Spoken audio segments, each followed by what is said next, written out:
We'll play that by ear when we get closer. Right, right. We'll take a vote as we get closer and find out. We'll try to be democratic. All right. Any questions or comments about tonight? Was it? Did I skip around too much to make it uninteresting? I know at times it's like all this data's in my head and I'm trying to get it out. Was it understandable? Okay. Anything that was revelation to someone or that you would say, wow, Chad, I didn't know that? What is the deal with The yeast? curious about why. The New Testament linkage there is the yeast of the Pharisees, the leaven of the Pharisees. That's the New Testament linkage to how it infects. I don't know that I've heard people talk about it. They've tried to make it into a sermon. You know what I mean? I don't know that I have tangibly heard something that I would say that is biblically, the reason why yeast can't be there. I'm sure there's some man-made in the Talmud or the Mishnah, which is the Jewish oral tradition of what the laws are that they should be doing around the Torah.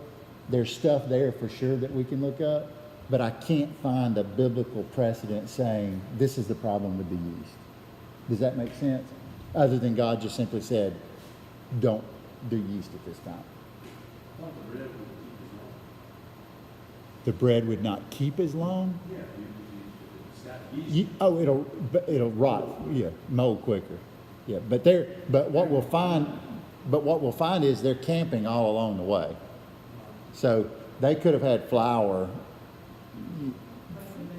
Right, they could have made fresh unleavened bread or whatever. So I don't know, Wes.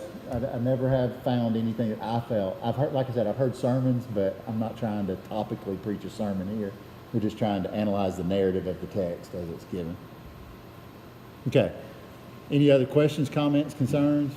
Rotten tomatoes. I was fascinated by the firstborn. That and the redemption of the firstborn was like huge. That one piece of that sentence was like massive to me. Yes, Andrew.